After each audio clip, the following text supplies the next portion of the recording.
السلام علیکم ورحمۃ اللہ تعالی وبرکاتہ۔ الحمد للہ نحمده ونستعینه ونستغفره ونؤمن به ونتوکل علیہ ونعوذ باللہ من شرور انفسنا ومن سیئات اعمالنا، من يهده الله فلا مضل له ومن يضلله فلا هادي له، ونشهد أن لا إله إلا الله وحده لا شريك له، ونشهد أن سيدنا ومولانا محمدا عبده ورسوله، أما بعد فأعوذ بالله من الشيطان الرجيم، بسم الله الرحمن الرحيم، إن صلاتي ونسكي ومحياي ومماتي لله رب العالمين، آمنت بالله صدق الله مولانا العظيم، وبلغنا رسوله النبي الأمين المكين الكريم، ونحن على ذلك لمن الشاهدين والشاكرين، والحمد للہ رب العالمین۔ آئیے سب سے پہلے ہم اور آپ آقا انعامدار مدینے کے تاجدار، دونوں عالم کے مالک و مختار نائب پروردگار، گلشن ہستی کی اولی فصل بہار کے دربار گوہر بار میں درود پاک کا قیمتی ہار پیش کریں۔ اللہم صلی علی سیدنا شفیعنا نبینا مولانا محمد معدن الجود والکرم وعلیہ وبارک وسلم۔ عقیدت و محبت کے ساتھ ایک مرتبہ اور پڑھیں، اللہم صلی علی سیدنا شفیعنا نبینا مولانا محمد معدن الجود والکرم وعلیہ وبارک وسلم۔ گنبد خضراء کے تصور کے ساتھ ایک مرتبہ اور پڑھیں، اللہم صلی علی سیدنا شفیعنا نبینا مولانا محمد معدن الجود والکرم منبع العلم والحلم والحکم وآلہ واصحابہ وبارک وسلم، صلاۃ وسلاما سرمدا دائما ابدا علیک یا رسول اللہ۔ خطبہ مسرونہ کے بعد قرآن کریم کی مختصر سی آیت کریمہ کی تلاوت کا شرف حاصل کیا ہے۔ آئیے اس پر گفتگو کرنے سے پہلے چند تمہیدی کلمات سماعت کریں۔ الحمدللہ ہم اور آپ مسلمان ہیں، اور مسلمان ہونے کے اعتبار سے ہم اپنے رب عز و جل کے احکام کے پابند ہیں۔ اس نے ہم پر جو احکامات نازل فرمائے،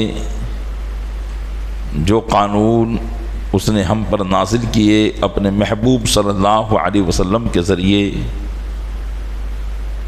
ان احکامات کی پابندی کرنا ہی ہمارے اسلام میں مکمل طور پر داخل ہونے کی علامت اور نشانی ہے۔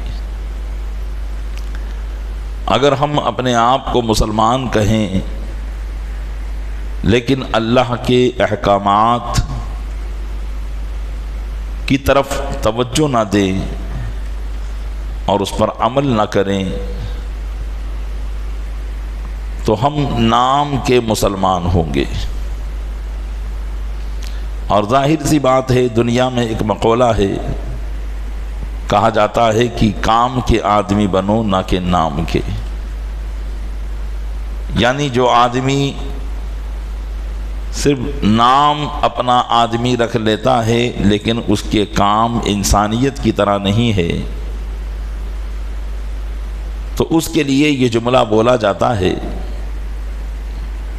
تو اسی طریقے سے ہم اگر اس جملے کو یہاں سیٹ کریں اور کہیں کہ ہم نام کے مسلمان ہیں، کام کے نہیں، مطلب تمام اسلامیات پر ہم یا تو عمل نہیں کرتے یا ان کی طرف توجہ نہیں دیتے ہیں، جبکہ ہم اپنی زندگی کو گزارنے میں کسی نہ کسی قانون کو فالو کرتے ہیں، کسی نہ کسی قانون کی پیروی کرتے ہی ہیں۔ اور بحمدہ تعالی ہمیں جو قانون ملا ہے شریعت مطہرہ جسے کہا جاتا ہے، یہ ایسا قانون ہے کہ اگر واقعی سارے انسان اس قانون کو اپنا لیں تو دنیا میں امن قائم ہو سکتا ہے، اس لیے کہ اس قانون کے اندر ایک دوسرے کے حقوق سکھائے جاتے ہیں، ایک بندے کو اپنے معبود کے ساتھ، مخلوق کو اپنے خالق کے ساتھ کیسے رہنا ہے، ایک مسلمان کو دوسرے مسلمان کے ساتھ کیسے رہنا ہے، ایک انسان کا دوسرے انسان پر کیا حقوق ہیں، وہ سارے قوانین ہمارا اسلام ہمیں سکھاتا ہے۔ تو بہرحال عرض یہ کر رہا تھا کہ ہم مسلمان ہیں اور ہم پر اپنے رب کے کچھ نہ کچھ احکامات ہیں، اور ان احکامات کو بجا لانا ہی سچے پکے مسلمان ہونے کی دلیل ہے۔ آپ رب عز و جل کہ ان احکامات کا اندازہ اس بات سے لگا سکتے ہیں کہ ہم جو تہوار مناتے ہیں عموماً قوم کے تہوار ان کی خوشی کے لیے ہوتے ہیں، اور وہ خوشی کے ہر اس طریقے کو اپنا لیتے ہیں جسے وہ اپنے لیے اچھا سمجھتے ہیں۔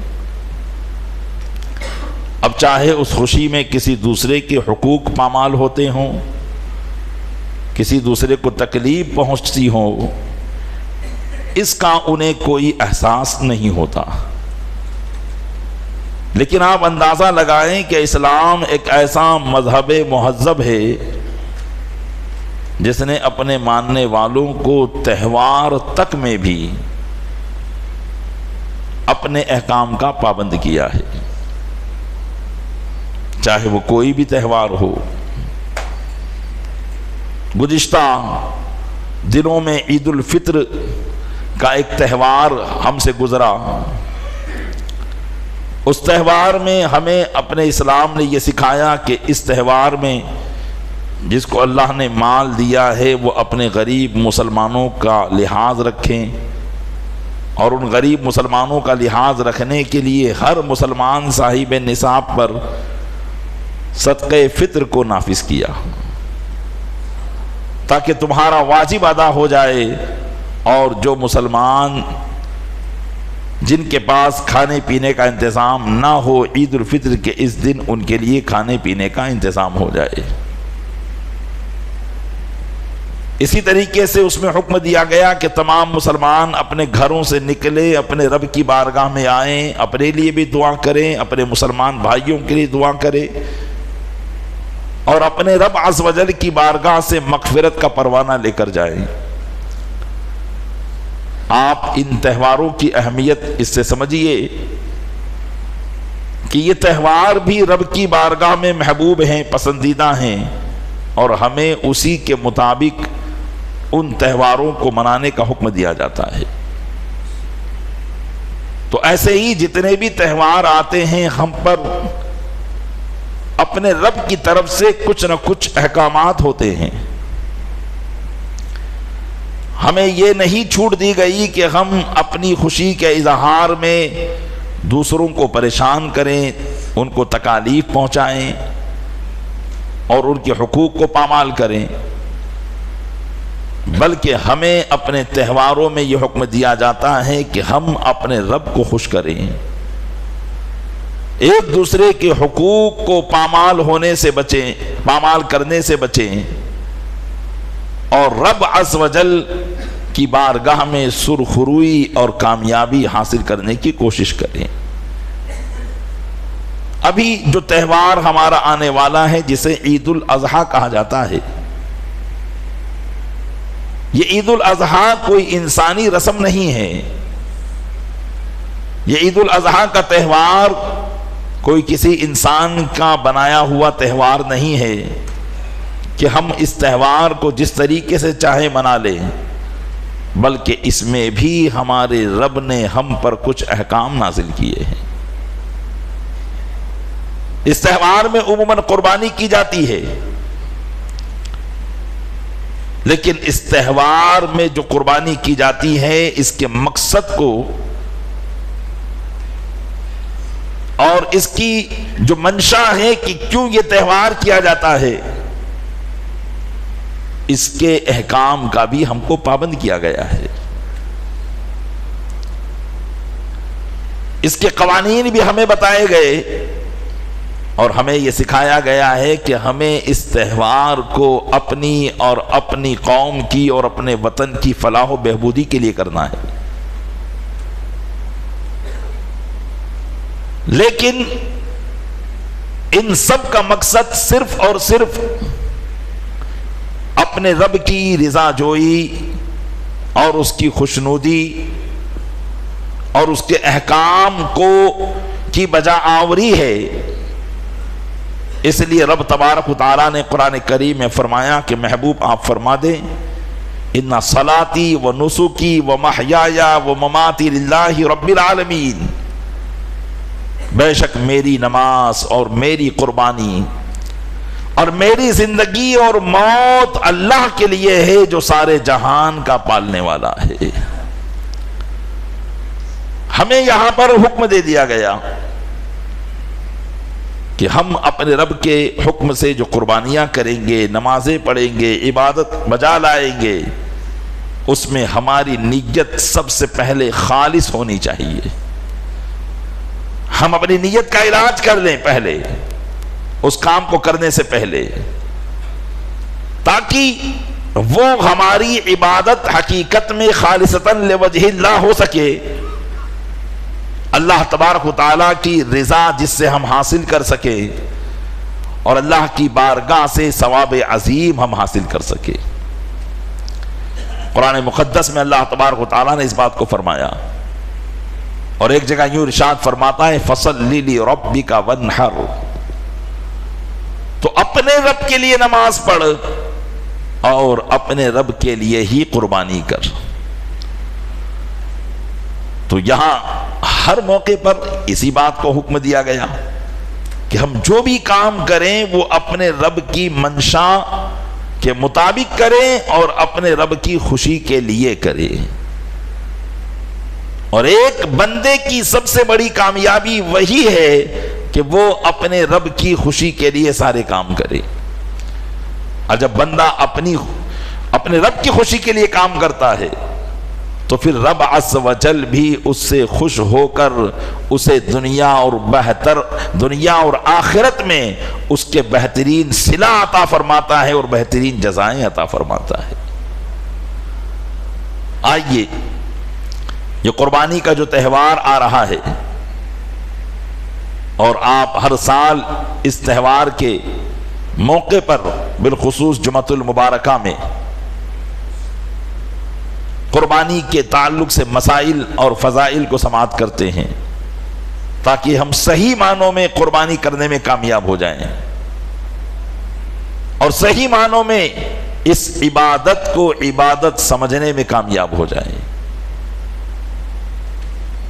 تو چند باتیں آپ کی خدمت میں قربانی کے حوالے سے پیش کروں اور اس کے مسائل بیان کروں. اس سے پہلے اس کے چند فضائل آپ سماعت کریں اور ایک مسلمان کو کس طریقے سے قربانی کرنا چاہیے اس کی اہمیت کو بھی سماعت کریں.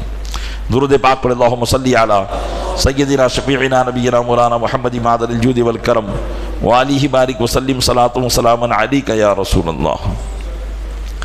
قربانی یہ کس کو کہتے ہیں؟ عموماً قربانی جب بھی نام لیا جاتا ہے تو ہمارے ذہن میں یہی آتا ہے کہ قربانی کسی جانور کو قربان کر دینا. لیکن شریعت مطہرہ میں اس کی ایک تعریف ہے، ایک ڈیفینیشن ہے جس کو قربانی کہا جاتا ہے۔ ہر جانور کو ذبح کرنے کا نام قربانی نہیں ہے، بلکہ قربانی کہتے ہیں مخصوص جانور کو مخصوص ایام میں بنیت تقرب ذبح کرنا قربانی کہلاتا ہے۔ یعنی جن جانوروں کو ذبح کرنا ہے، شریعت مطہرہ نے ان جانوروں کو بھی مقرر کر دیا ہے، اور جن دنوں میں قربانی کرنا ہے ان دنوں کو بھی شریعت مطہرہ نے مقرر کر دیا ہے، اور وہ کیوں کرنا ہے اس بات کو بھی شریعت نے بتا دیا ہے۔ ایک بار پھر اس کی تعریف آپ سماعت کریں کہ مخصوص جانور کو مخصوص دنوں میں بنیت تقرب ذبح کرنا قربانی ہے۔ اب مخصوص جانور تو احادیث مبارکہ میں اس کو بیان کر دیا گیا کہ وہ مخصوص جانور کیا ہیں۔ احادیث مبارکہ میں اس کی جنس کو بیان کیا کہ بکری، گائے اور اونٹ۔ اب ان جانوروں کے تحت جتنے جانور آتے ہیں وہ سارے جانور اس میں داخل ہو جائیں گے، جیسے دمبا، دمبی، مینڈا، مینڈی، یہ سب جو ہے بکری میں داخل، بھینس وغیرہ یہ گائے کے لفظ میں داخل، اونٹ کسی بھی قسم کا ہو وہ اسی میں داخل ہے۔ یہ تین قسم کے جانور ہیں جن کو یہاں پر مخصوص جانور کہا گیا ہے۔ اب اگر کوئی ان کے علاوہ کسی اور جانور کو ذبح کرے تو وہ قربانی جو اللہ نے مسلمانوں پر واجب اور لازم قرار دی ہے اسے وہ قربانی نہیں کہا جائے گا، بلکہ قربانی انہی مخصوص جانوروں کو کرنے کا نام ہے۔ اور اس کے لیے اللہ تبارک و تعالیٰ نے دنوں کو بھی مقرر کر دیا، اور وہ دن کیا ہیں؟ ذی الحجہ کی 10 تاریخ کی صبح صادق سے لے کر 12 تاریخ کے سورج غروب ہونے تک، یہ 3 دن اور 2 راتیں یہ قربانی کے مخصوص دن ہیں۔ انہی دنوں میں قربانی کرنا، جانور کو ذبح کرنا قربانی کہلائے گا۔ ان کے علاوہ اگر اس سے پہلے کیا یا اس کے بعد کیا تو پھر اس کو اس قربانی سے کوئی تعلق نہیں ہوگا۔ اور تیسری بات یہاں جو ارشاد فرمائی، بنیت تقرب، یعنی قربانی کرنے والے کا مقصد اس میں عبادت ہو، یعنی بنیت عبادت، وہ اس کام کو کرے۔ اگر بنیت عبادت اس نے وہ کام نہ کیا تو بھی وہ قربانی نہیں ہوگی۔ جیسے مثال کے طور پر آپ جانتے ہیں کہ بڑے جانور میں 7 حصے ہوتے ہیں، تو اب 7 حصوں میں کسی نے 6 حصے تو قربانی کے تھے، اب ایک نے سوچا کہ چلو گھر میں گوشت کا انتظام ہو جائے گا، میرے اوپر قربانی تو واجب نہیں ہے، میں گوشت لینے کے لیے حصہ لکھا دوں، تو 7 کی قربانی نہیں ہوگی، اس لیے کہ 6 لوگوں نے جو نیت کی تھی وہ اپنے اس واجب کو ادا کرنے کی نیت کی تھی، اور ایک نے جو نیت کی ہے وہ صرف گوشت لینے کی نیت کی ہے۔ تو اس لیے یہ بھی ضروری ہے کہ وہ قربانی بنیت تقرب ہو، یعنی عبادت کی نیت سے وہ قربانی کی جائے، اور اگر عبادت کی نیت نہیں ہے، صرف گوشت لینے کی نیت ہے، تو پھر اس کا بھی قربانی سے کوئی تعلق نہیں ہے۔ قربانی یقیناً یہ ایک عظیم عبادت ہے۔ رب عز و جل نے اپنے محبوب صلی اللہ علیہ وسلم کو اس بات کا حکم دیا ہے، جیسا کہ خود قرآن کریم میں ارشاد فرماتا ہے فَصَلِّ لِرَبِّكَ وَانْحَرْ، اے محبوب اپنے رب کے لیے نماز پڑھ اور جانور ذبح کر، قربانی کر۔ تو رب عز و جل نے اپنے محبوب کو حکم دیا، اور متعدد احادیث کریمہ میں نبی کریم صلی اللہ علیہ وسلم نے اس کے فضائل کو بیان کیا، اور مسلمانوں کو اس کی طرف متوجہ کیا۔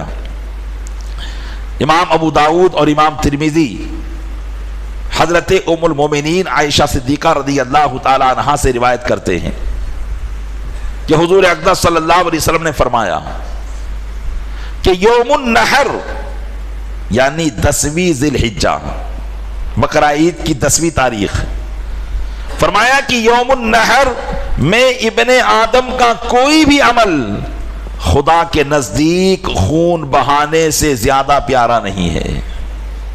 یعنی اللہ تبارک و تعالیٰ کے نزدیک اس دن اگر کوئی عمل سب سے زیادہ پسندیدہ ہے تو وہ قربانی کرنا ہے۔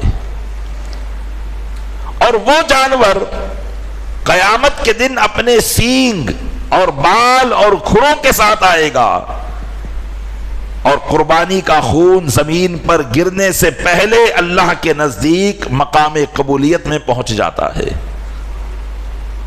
ارشاد فرمایا لہذا اے لوگو اسے خوش دلی سے کرو۔ احادیث مبارکہ میں نبی کریم صلی اللہ علیہ وسلم نے اللہ کا پسندیدہ عمل ارشاد فرمایا،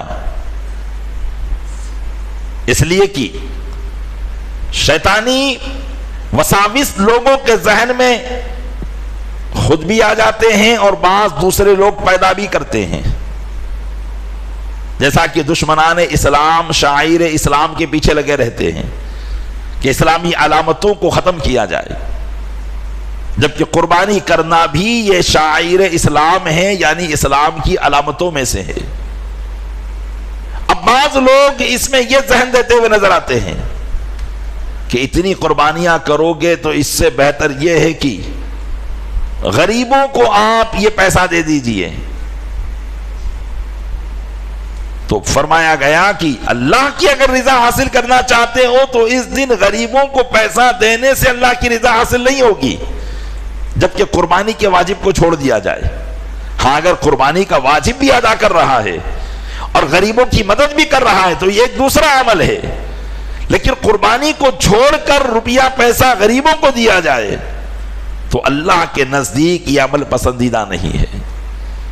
اللہ کے نزدیک پسندیدہ عمل یہی ہے کہ بندہ اس دن اللہ کی بارگاہ میں جانور کی قربانی پیش کرے۔ اور پھر فرمایا کہ یہ قربانی کرنا فائدے سے خالی نہیں ہے، بلکہ قیامت کے دن یہی جانور اپنی سینگ اور کھروں اور بالوں کے ساتھ آئے گا اور پل صراط پر اس کے لیے سواری بن جائے گا۔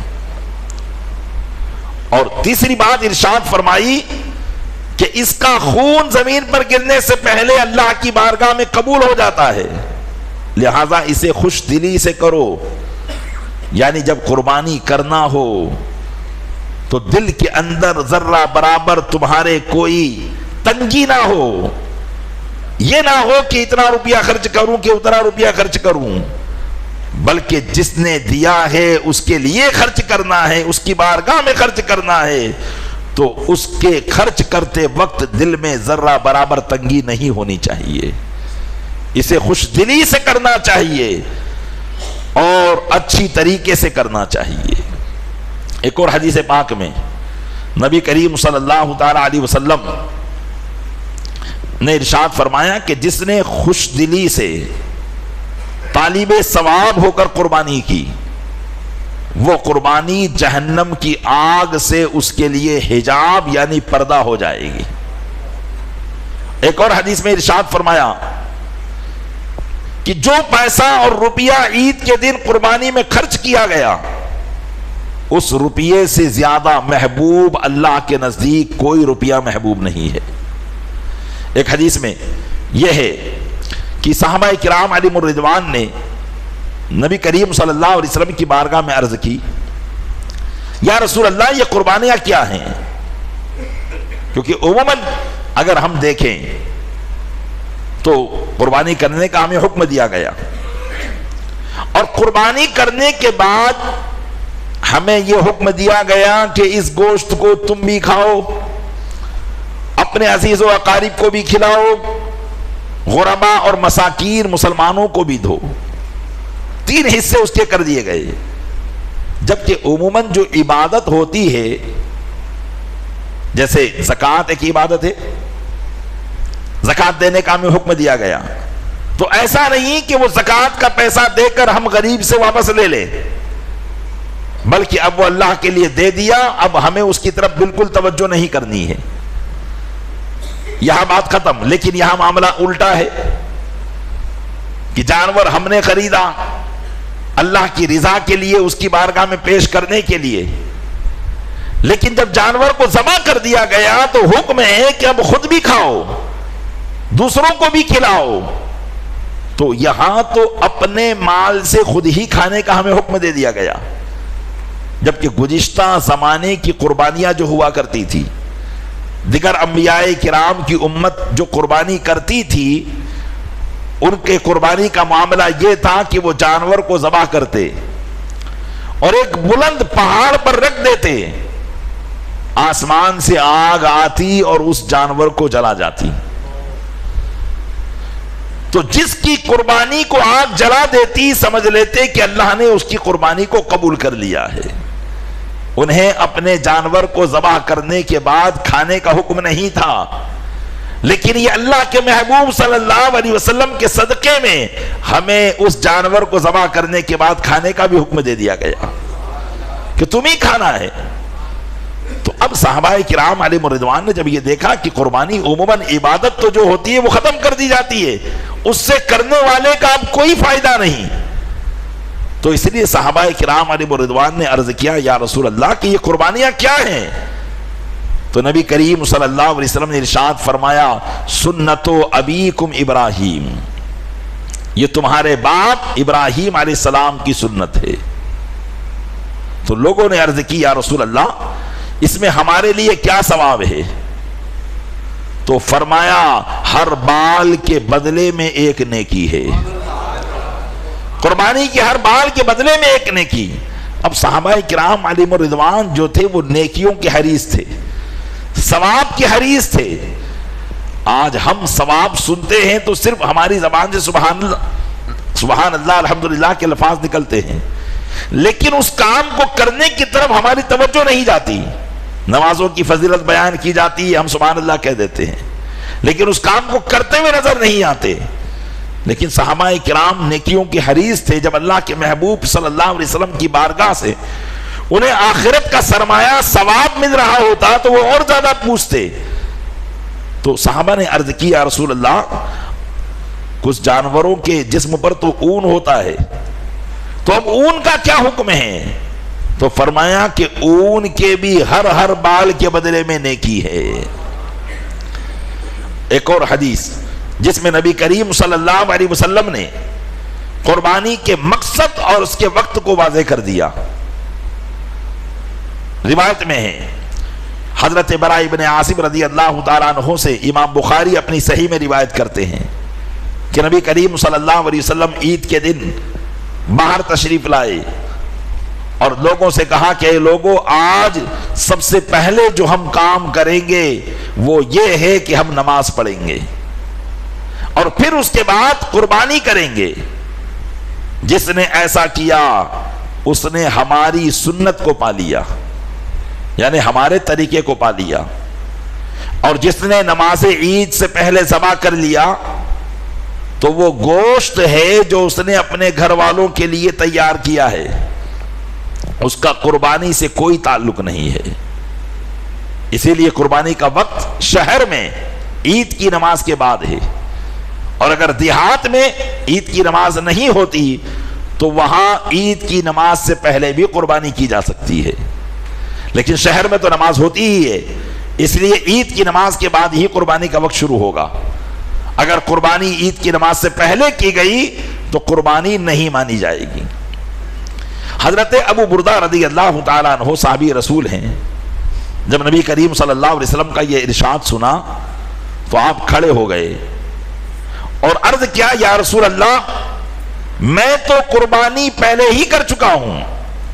محدثین بیان کرتے ہیں کہ ان کے پہلے قربانی کرنے کی وجہ یہ تھی کہ ان کے گھر کے ارد گرد غریب لوگ رہا کرتے تھے، انہوں نے سوچا کہ نماز پڑھ کر آئیں گے تب تو بہت وقت لگ جائے گا، میں پہلے سے قربانی کر کے گوشت تقسیم کر دوں، تاکہ لوگوں کے لیے کھانے کا انتظام ہو جائے۔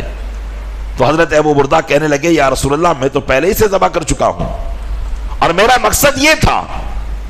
تو آقا علیہ السلام نے فرمایا کہ یہ تو قربانی نہ ہوئی۔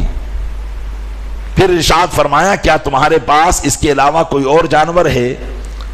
تو انہوں نے عرض کی کہ میرے پاس بکری کا 6 مہینے کا ایک بچہ ہے، جبکہ قربانی کے جانوروں میں عمر متعین ہے احادیث کریمہ سے کہ اگر گائے بھینس وغیرہ ہے تو اس کی 2 سال عمر ہونی چاہیے، 2 سال میں ایک بھی دن کم نہیں چلے گا۔ اونٹ وغیرہ کے اندر 5 سال مکمل ہونے چاہیے، 5 سال سے ایک دن بھی کم نہیں چلے گا۔ اور بکری وغیرہ میں 1 سال مکمل ہونا چاہیے، 1 سال سے ایک دن بھی اگر کم ہوا تو قربانی نہیں ہوگی۔ جانور خریدتے وقت عمروں کا لحاظ کیا جائے۔ بعض لوگ دانتوں کو دیکھ کر عمروں کا پتہ لگاتے ہیں، جبکہ یہ صرف ایک تجربہ ہے۔ حقیقت میں اس کی عمر وہی بتا سکتا ہے جس کے سامنے وہ جانور پیدا ہوا ہے۔ اور بعض لوگ اس میں دھوکہ دھڑی سے کام بھی لیتے ہیں، لوگوں کو بیوقوف بھی بناتے ہیں کہ 1 سال کا ہے۔ اس لیے جب بھی جانور خریدنا ہو اس معاملے کا بڑا احتیاط کیا جائے اور بڑے لحاظ کے ساتھ جانور خریدا جائے، یا کسی تجربہ کار کو ساتھ میں لے جایا جائے تاکہ وہ پہچان سکے کہ جانور 1 سال کا ہے۔ ہاں عموماً جب جانور 1 سال کا ہوتا ہے تو اس کے یہ دانت آگے کے جو ہوتے ہیں وہ آ جاتے ہیں، تو اس لیے لوگ اس کو پہچان بناتے ہیں، جبکہ شریعت کے اعتبار سے یہ پہچان معتبر نہیں ہے۔ شریعت کے اعتبار سے تو یہ ہے کہ اس کا 1 سال مکمل ہونا چاہیے، یا 2 سال یا 5 سال جانور کے مطابق، اور وہ وہی بتا سکتا ہے جس کے سامنے بچہ پیدا ہوا ہو۔ تو بہرحال اس بات کا لحاظ رکھا جائے۔ حضرت ابو بردہ نے عرض کیا یا رسول اللہ میرے پاس تو ایک 6 مہینے کا بچہ ہے۔ تو آقا علیہ السلام نے فرمایا کہ تم اسے ہی ذبح کر لو، تمہاری قربانی ہو جائے گی، اور یہ صرف تمہارے لیے ہے، کسی اور کے لیے 6 مہینے کا بچہ کفایت نہیں کرے گا۔ تو اس حدیث پاک میں 2 چیزیں بیان کر دی گئی، ایک تو قربانی کا وقت بیان کر دیا گیا، اور ایک قربانی کی عمر بیان کر دی گئی کہ ایک مسلمان کو اس بات کا بھی لحاظ رکھنا ہے۔ ایک اور حدیث میں نبی کریم صلی اللہ علیہ وسلم ارشاد فرماتے ہیں، حضرت ام المومنین عائشہ صدیقہ سے امام مسلم روایت کرتے ہیں کہ حضور اکرم صلی اللہ علیہ وسلم نے فرمایا کہ سینگ والا مینڈھا لایا جائے جو سیاہی میں چلتا ہو، سیاہی میں بیٹھتا ہو اور سیاہی میں نظر کرتا ہو۔ ہم اور آپ اپنے جانور خریدنے جاتے ہیں تو ہماری بھی کچھ پسند ہوتی ہے، بعض لوگ مکمل سفید جانور پسند کرتے ہیں، بعض کالا پسند کرتے ہیں، بہرحال ہر ایک کی الگ الگ پسند ہوتی ہے۔ نبی کریم صلی اللہ علیہ وسلم کی پسند سماعت کرے، اور جس سے ہو سکے ایسا جانور ملے تو ایسا جانور ذبح کرنے کی کوشش کرے۔ فرمایا کہ میرے لیے سینگ والا مینڈھا لایا جائے جو سیاہی میں چلتا ہو، سیاہی میں بیٹھتا ہو اور سیاہی میں نظر کرتا ہو۔ محدثین اس کی شرح بیان کرتے ہیں، مطلب یہ ہے کہ اس کے پاؤں کالے ہوں، اس کے پیٹ کا حصہ کالا ہو اور اس کی آنکھوں کا حصہ کالا ہو۔ آقا علیہ السلام نے اس قسم کے جانور کا حکم دیا۔ وہ ام المومنین فرماتی ہے کہ وہ جانور حضور کی بارگاہ میں حاضر کر دیا گیا۔ حضور اکرم صلی اللہ علیہ وسلم نے ارشاد فرمایا کہ عائشہ چھری لاؤ، پھر فرمایا کہ اسے تیز کر لو، چنانچہ چھری تیز کی گئی۔ پھر حضور اکرم صلی اللہ علیہ وسلم نے چھری لی اور مینڈھے کو لٹایا اور اسے ذبح کیا، اور پھر فرمایا بسم اللہ اللہم تقبل من محمد وآل محمد ومن امت محمد صلی اللہ علیہ وسلم۔ نبی کریم صلی اللہ علیہ وسلم نے اپنی قربانی میں اس قربانی کو اپنی طرف سے، اپنی آل کی طرف سے اور اپنی امت کی طرف سے اللہ کی بارگاہ میں دعا کی کہ اس کو قبول فرما لے۔ قربان جائیں نبی کریم صلی اللہ علیہ وسلم کا اپنی یادگاری امت پر کہ قربانی بھی فرما رہے ہیں تو اپنی امت کو یاد کر رہے ہیں، کیونکہ امت میں بہت سے وہ لوگ ہوں گے جو قربانی کر نہیں پائیں گے، اللہ کے محبوب نے ان کی طرف سے قربانی کی ہے۔ اس لیے پیارے اسلامی بھائیو، اگر اللہ تعالیٰ نے ہمیں وسعت مال سے نوازا ہے، کثرت مال سے نوازا ہے، تو اپنی قربانی کے ساتھ ساتھ ایک قربانی ضرور نبی کریم صلی اللہ علیہ وسلم کے نام سے کرنی چاہیے۔ بعض لوگ یہ کرتے ہیں کہ بھئی جانور میں ایک حصہ بچ گیا تو حضور کا نام ڈال دیا، قربانی ہو جائے گی، لیکن یہاں سوچ کی بات ہے کہ بچا تو ڈالا، مزہ تو یہ تھا کہ پہلے سے وہ اللہ کے محبوب کے نام پر ایک قربانی کیا کرتا۔ حضرت مولا کائنات علی مرتضیٰ رضی اللہ تعالی عنہ کو کسی نے دیکھا کہ جب بھی وہ قربانی کرتے تو 2 مینڈوں کی قربانی کرتے، 2 جانور کی قربانی کرتے، جبکہ اس وقت اتنی وسعت مال کا زمانہ نہیں تھا، ہر ایک کے پاس اپنی ضرورت سے زیادہ مال نہیں ہوا کرتا تھا، اور مولا کائنات علی مرتضیٰ رضی اللہ تعالیٰ عنہ کا فقر و فاقہ تو مشہور ہے، اور آپ اپنے پاس اتنا مال جمع ہی نہیں ہونے دیتے تھے کہ جس سے زکوٰۃ یا قربانی واجب ہو جائے، لیکن اس کے باوجود ادائے شکرانہ کے لیے، اللہ کی بارگاہ میں رضامندی حاصل کرنے کے لیے وہ قربانی کیا کرتے تھے۔ لیکن جب بھی قربانی کرتے 2 مینڈے ذبح کرتے۔ حضرت حنش رضی اللہ تعالیٰ عنہ کہتے ہیں کہ میں نے پوچھا کہ اے علی یہ کیا ہے؟ تو انہوں نے فرمایا کہ رسول اللہ صلی اللہ علیہ وسلم نے مجھے وصیت فرمائی ہے کہ میں حضور کی طرف سے بھی قربانی کروں، لہذا ایک قربانی اپنی طرف سے کرتا ہوں اور ایک قربانی حضور اکرم صلی اللہ علیہ وسلم کی طرف سے کرتا ہوں۔ یہ مولا کائنات علی مرتضیٰ رضی اللہ تعالی عنہ کا عمل تھا۔ تو پیارے اسلامی بھائیوں، یقیناً قربانی جتنی زیادہ ہو سکے کرنی چاہیے۔ اللہ تبارک و تعالیٰ نے اگر وسعت دی ہے تو بکروں کی قربانی کرے، کیونکہ بکرا مہنگا ہوتا ہے اور اس کا گوشت بھی اچھا ہوتا ہے۔ ایک حدیث پاک کے مطابق ارشاد فرمایا گیا کہ اللہ کی بارگاہ میں سب سے بہتر قربانی وہ ہے جو قیمت کے اعتبار سے زیادہ ہو اور گوشت کے اعتبار سے زیادہ ہو۔ تو یوں اگر دیکھا جائے تو بڑے جانور میں گوشت زیادہ ہوتا ہے، تو دونوں نیتیں ایک جانور میں شامل ہو سکتی ہے کہ اگر گوشت کے اعتبار سے کہ تاکہ وہ زیادہ لوگوں کو کفایت کرے تو پھر وہ بڑا جانور ہے، اور اگر قیمت کے اعتبار سے کہ اللہ کی بارگاہ میں تو خرچ کرنا ہے، یہ مال حقیقت میں اسی کا دیا ہوا ہے، جتنا زیادہ میں خرچ کروں گا اللہ کی بارگاہ میں اتنی زیادہ قبولیت کا معاملہ ہوگا، تو اس اعتبار سے اگر خرچ کرنا چاہے تو زیادہ سے زیادہ مہنگا اور قیمتی جانور کو اللہ کی راہ میں قربان کرے۔ لیکن یہاں یہ بات ضرور دیکھے کہ قیمتی جانور وہ قیمت کے اعتبار سے بھی قیمتی ہو۔ عموماً لوگ دھوکہ دینے کے لیے جانوروں کو بلا وجہ کچھ کھلا کر وقتی طور پر فربا کر دیتے ہیں، موٹا کر دیتے ہیں، تو یہ ایک قسم کا دھوکہ ہے۔ جہاں بندے اللہ کی رضا کے لیے جانور قربانی کے لیے خریدنے کے لیے نکلتے ہیں، تو وہیں کچھ ایسے لوگ ہوتے ہیں جن پر دنیا داری سوار ہوتی ہے، اور وہ دنیا کے چکر میں آ کر چند پیسوں کے لیے مسلمانوں کو دھوکہ دیتے ہوئے نظر آتے ہیں۔ اس میں کیا مسلمان بھی ہوتے ہیں، کچھ غیر مسلم بھی ہوتے ہیں۔ اس لیے اس بات کا بھی لحاظ رکھا جائے کہ کوئی دھوکہ نہ دے اور زیادہ پیسہ بلا وجہ خرچ نہ ہو۔ اگر زیادہ پیسہ خرچ کرنا ہے تو وہ واقعی ایسا جانور ہو کہ جس کی ایسی قیمت بھی ہو، اور پھر اس جانور کو خریدنے کے وقت نیت سالم ہونی چاہیے۔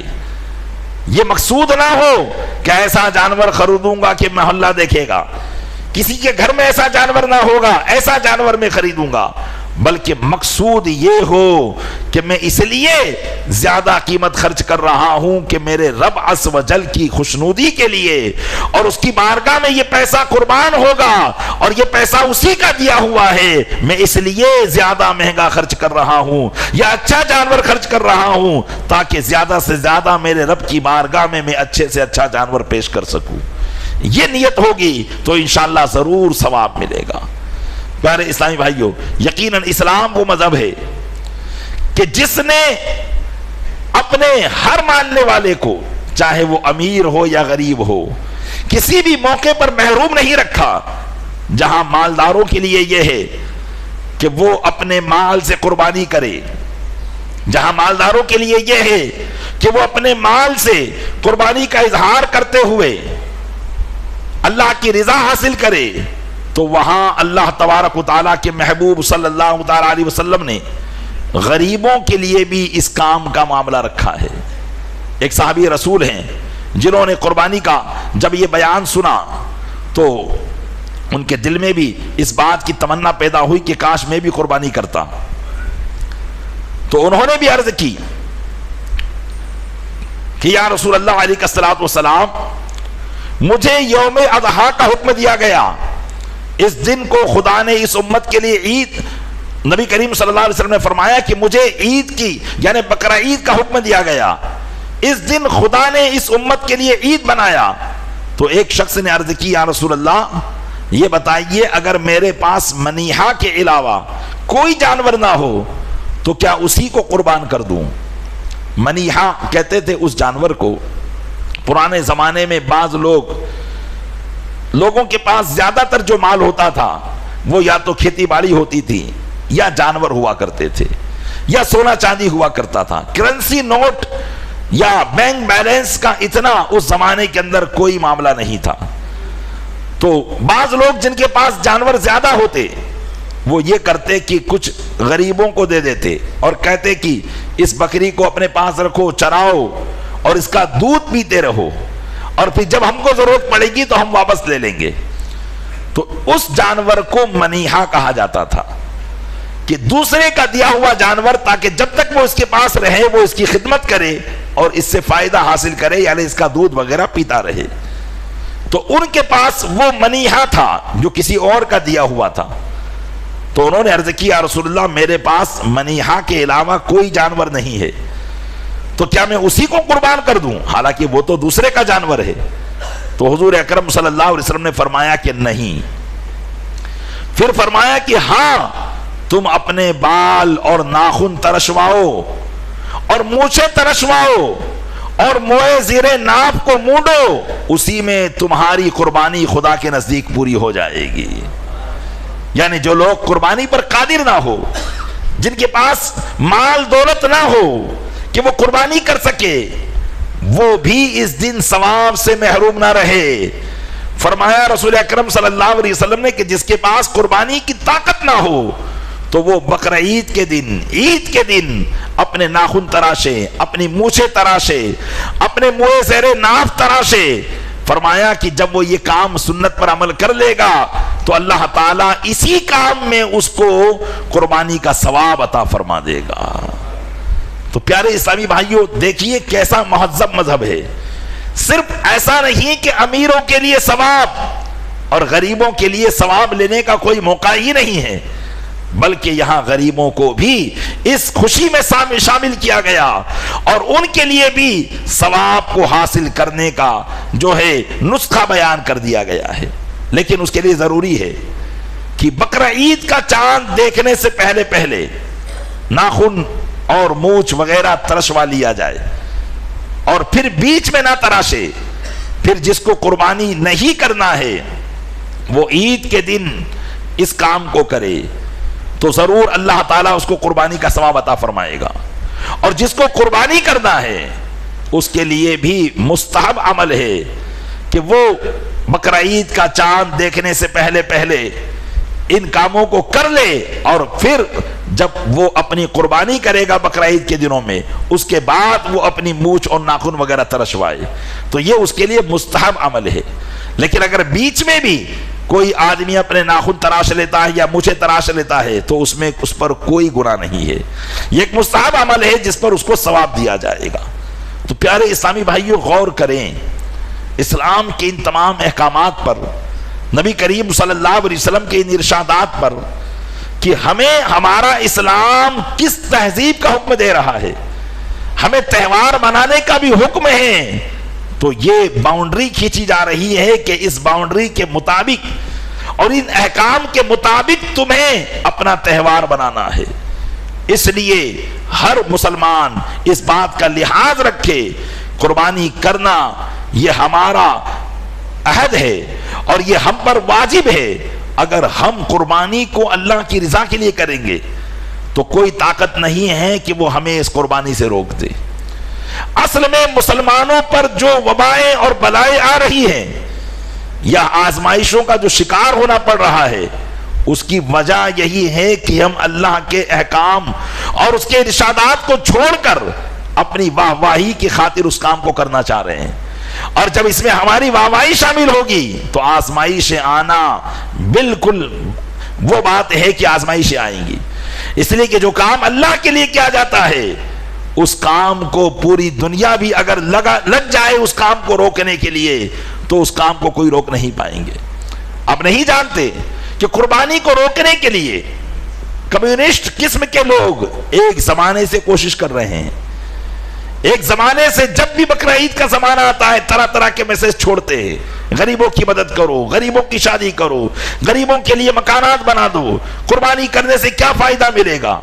یہ کوئی آج کی بات نہیں ہے, یہ سینکڑوں سالوں سے لوگ جو دشمنان اسلام ہیں وہ اس کو ختم کرنے کے پیچھے لگے ہوئے ہیں. لیکن آپ دیکھتے ہیں کہ زمانہ جتنا آگے بڑھتا چلا جا رہا ہے اس میں اضافہ ہی ہوتا چلا جا رہا ہے, کیونکہ یہ اللہ کی عبادت ہے اور اللہ کی عبادت کو اللہ کی کائنات میں کوئی کتنا ہی کوشش کر لے کم نہیں کر سکتا ہے, بند نہیں کر سکتا ہے. ہم پر جو آزمائشیں آ رہی ہے یہ ہمارے کرتوتوں کی وجہ سے ہے, یہ ہماری تکلیف کی وجہ سے.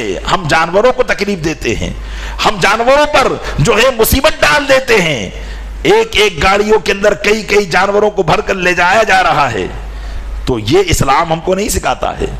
اسلام نے جہاں ایک انسان کو انسان پر رحم کرنے کا حکم دیا ہے وہی ہمارا اسلام جانوروں پر بھی رحم کرنے کا حکم دیتا ہے.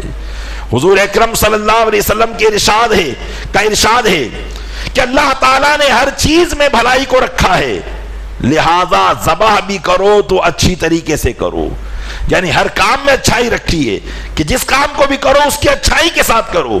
تو ارشاد فرمایا کہ ذبح کرنے میں بھی اللہ نے اچھائی رکھی ہے, لہذا اچھائی کے ساتھ کرو. مطلب جانور کو ذبح کے علاوہ کوئی اور دوسری قسم کی تکلیف نہ دو. اس لیے حضور اکرم صلی اللہ علیہ وسلم نے جب ام المومنین سے کہا کہ چھری لاؤ تو ارشاد فرمایا کہ اس چھری کو پہلے سے تیز کر لو, جانور کے سامنے نہ تیز کرو. جیسا کہ ایک دوسری حدیث میں ہے کہ نبی کریم صلی اللہ علیہ وسلم ایک مقام سے گزرے تو آپ نے دیکھا کہ ایک شخص نے اپنے پیر کے نیچے ایک بکری کو دبا رکھا ہے اور چھری کو پتھر پر تیز کر رہا ہے اور بکری اس چھری کی طرف دیکھ رہی ہے. تو اللہ کے محبوب صلی اللہ علیہ وسلم نے ارشاد فرمایا کہ اے شخص, تو اس کو دو موت مارنا چاہتا ہے, ایک تو ابھی یہ تیرے پیر کے نیچے دبی ہے اور دوسری یہ چھری کو تیز ہوتے ہوئے دیکھ رہی ہے. تو یہ بات بھی ہمارے ذہن میں رہے کہ ہم جانوروں پر بلا وجہ کا ظلم نہ کریں. اگر ہماری طرف سے ظلم ہوگا تو پھر دنیا بھی پابندیاں لگائے گی. اگر ہم اس کام کو شریعت مطہرہ کے مطابق کریں گے تو انشاءاللہ تبارک و تعالی یہ وہ فریضہ ہے جو قیامت تک جاری و ساری رہے گا اور مسلمان خوش دلی سے اس کو کرتے رہیں گے. اس لیے پیارے عیسائی بھائیوں, بہت احتیاط کے ساتھ اور جس کام کو کرنے جا رہے ہیں اس کام کو کرنے سے پہلے شریعت مطہرہ کے مسائل کو جاننے کے بعد ہی آپ اس کام کو کرنے کی کوشش کریں تو انشاءاللہ یہ کام آپ کا دنیا اور آخرت دونوں جہان میں آپ کی بہتری اور بھلائی کا ذریعہ بنے گا. اللہ تعالیٰ اپنے محبوب صلی اللہ علیہ وسلم کے صدقے میں ہمیں ان باتوں پر عمل کرنے کی توفیق عطا فرمائے اور صدق دل سے قربانی کرنے کی توفیق عطا فرمائے. آمین بجاہ